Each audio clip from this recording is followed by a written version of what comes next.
नमस्कार, RB news में स्वागत है आपका और मैं हूं आपके साथ शमा प्रवीण। नए अंदाज में आपके शहर, गांव और कस्बे की खबर पहुंचाएंगे हम। आप तक पहुंचकर आपकी आवाज उठाएंगे हम। आपके सरोकार से जुड़ी खबरें भी दिखाएंगे हम। सरकार तक पहुंचकर आपकी बात पहुंचाएंगे हम। तो बिहार की छोटी से छोटी खबर जानने के लिए सब्सक्राइब करें RB news channel. Bahujan Samaj party की बूथ कमेटी कार्यक्रम में आपका स्वागत है। नमस्कार, आप देख रहे हैं आरबी न्यूज चैनल। खबर रोहतास से। संधौली प्रखंड अंतर्गत नेताजी चाय दुकान पर बहुजन समाज पार्टी के सांसद प्रत्याशी अनिल कुमार, रामजी गौतम, राज्यसभा सांसद बहुजन समाज पार्टी दिनेश पटेल, प्रमुख समीर चंद, पवन कुमार, सत्यनारायण व अनेकों कार्यकर्ताओं के साथ की गई बैठक। नीतीश सरकार पर निशाना साधते हुए सांसद प्रत्याशी अनिल कुमार व बहुजन समाज पार्टी के राज्यसभा सांसद रामजी गौतम ने विक्रमगंज में प्रधानमंत्री के आगमन को लेकर क्या कहा, देखिए पूरी खबर। आप देख रहे हैं आरबी न्यूज चैनल और मैं हूं आपके साथ में आर.के. सिंह। अभी मैं रोहतास जिला के संधौली प्रखंड में उपस्थित हूं और यहां पर बहुजन समाज पार्टी के सांसद प्रत्याशी यहां पर उपस्थित हुए हैं। तो आइए मैं विशेष जानकारी इनसे मैं लेने का प्रयास करूंगा कि मौजूदा सरकार को लेकर के ये क्या कुछ जानकारी देना चाह रहे हैं और इस बार युवाओं से क्या ये अपील करना चाह रहे हैं। हम लोग बहुजन समाज पार्टी पूरे हर विधानसभा में जाकर के हम अपने संगठन को मजबूत करने के लिए और धारदार बनाने के लिए बहुजन समाज पार्टी की तैयारी चल रही है। उसी संदर्भ में आज यहाँ संधौली में भी आए हैं। हम अपने काराकाट विधानसभा को कैसे जीतेंगे, कैसे मजबूत करेंगे, गांव स्तर पर हमारा बूथ कमेटी कैसे तैयार हो, उन्हीं तैयारियों की समीक्षा को लेकर हम लोग आज संधौली में भी आए हैं और अपने बूथ स्तरीय कार्यकर्ताओं से, साथियों से मिलकर के इसको मजबूत करने के लिए और भी मजबूत करने के लिए हम लोग प्रयास करें। सर, मौजूदा सरकार में अभी क्या खामियां दिख रही है आपको? देखिए, मौजूदा सरकार में खामियां तो भरी हुई है। ये तो सरकार चल ही नहीं रही है। हम तो यही कहेंगे कि नीतीश चाचा जी हमारे जो है, इनकी मानसिक हालात ठीक नहीं है। ये मानसिक रूप से अस्वस्थ हैं और सरकार कोई दूसरा चला रहा है।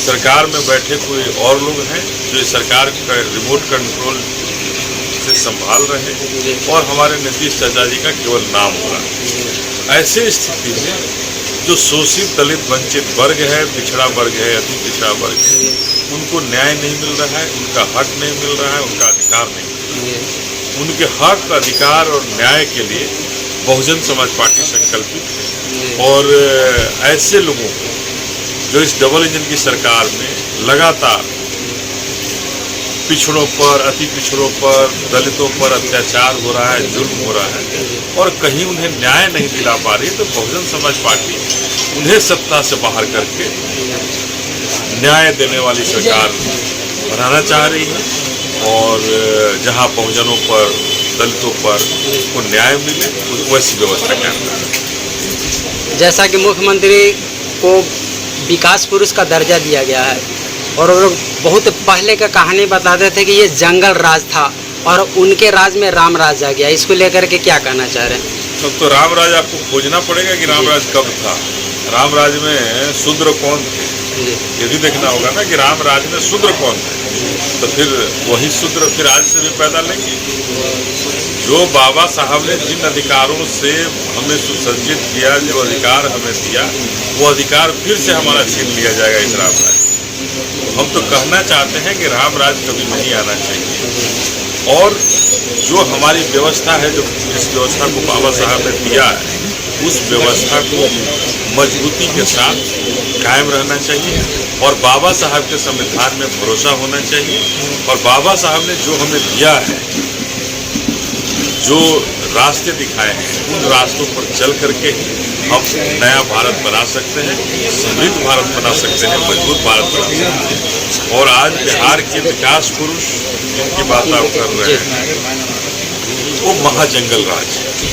अगर लालू यादव जी के राज को जंगल राज कहा गया तो ये नीतीश कुमार जी का राज महाजंगल राज है। और इस महाजंगल राज में कभी भी हम शोषित दलित वंचितों का कल्याण नहीं हो सकता है, पिछड़ों का कल्याण नहीं हो सकता है, अति पिछड़ों का कल्याण नहीं हो सकता है। इसीलिए हम सबसे कहना चाहते हैं कि अगर आपको अपने हक अधिकार की चिंता है, अपने बच्चों के भविष्य की चिंता है, तो मजबूती के साथ बहुजन समाज पार्टी के साथ खड़े होइए और खड़ा होकर के जो जंगल राज और महाजंगल राज वाली सरकार है इसको उखाड़ फेंकिए और बहुजन समाज पार्टी की सरकार को। सर, बिहार सरकार के मंत्री अशोक चौधरी इस तरीके से दलित आयोग का गठन किया गया है, उसमें अपने दामाद को आरएसएस कोटे से जो है गठबंधन में जो है आयोग में शामिल होने की बात करी।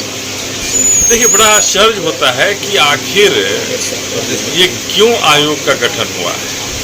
आयोग में जब सबके सारे नेताओं के दमादे आने हैं तब फिर ऐसे आयोग का गठन होने का औचित्य क्या है। जो दलित के बारे में नहीं जाने, महादलित के बारे में नहीं समझे, उन सामंतवादी और मनुवादियों को दलित आयोग में भर्ती कर दीजिए। ऐसे आयोग में लोगों को ला दीजिए जिनको कोई मतलब नहीं रहा है।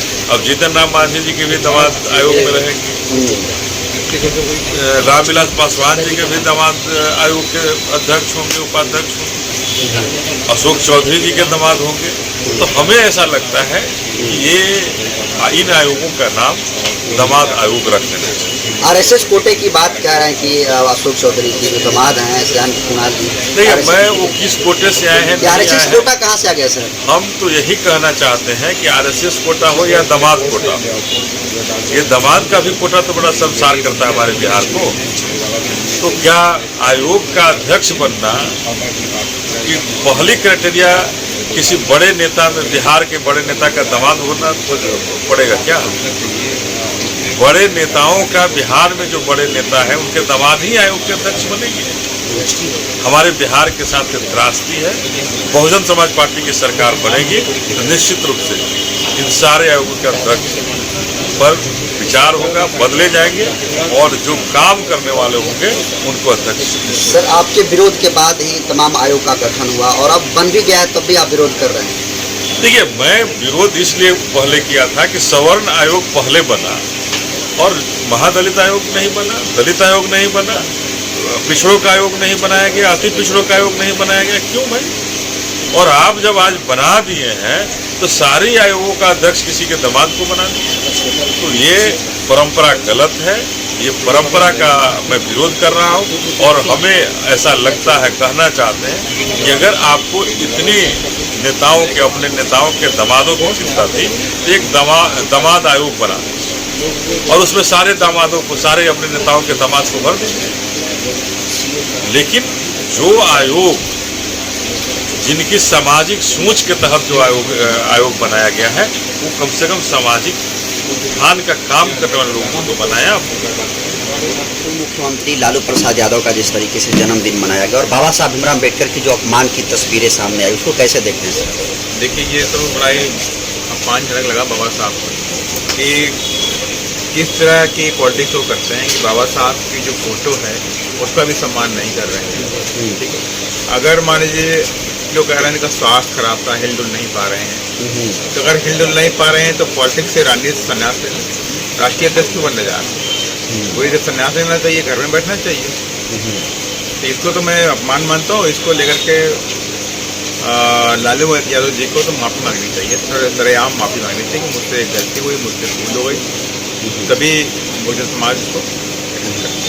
जब तक माफ़ी नहीं मांगे तो बात नहीं। तो विरोध होगा सर, क्योंकि सत्ता पक्ष लगातार सड़कों पर उतर कर पुतला दहन कर रहा है, लालू प्रसाद यादव का माफ़ी मांगने की बात कही जा रही है। तो माफ़ी मांगनी चाहिए और मैं बीजेपी वालों से भी कहूँगा कि साथ में तुम भी माफ़ी मांगो। तुम्हारे चीफ ने, तुम्हारे केंद्रीय मंत्री ने बाबा साहब का अपमान पार्लियामेंट में किया है, उसको लेकर भी आप माफ़ी मांगिए। दोनों पार्टियों को माफ़ी मांगनी चाहिए। जो कृत्य इन लोगों ने किया वो असम्मानीय है, वो माफ़ करने लायक नहीं। सर, बिहार के मुखिया हर जगह आपत्तिजनक बयान दे रहे हैं, इसको लेकर के आप क्या करना चाह रहे हैं? कौन? बिहार के मुखिया नीतीश कुमार। देखिए, मेरी समझ से ओवर एज हुआ है जी। हर चीज़ का एक एक्सपायरी डेट होता है। तो गवर्नमेंट एम्प्लॉई होता है 60-65 साल तक चलता है जी।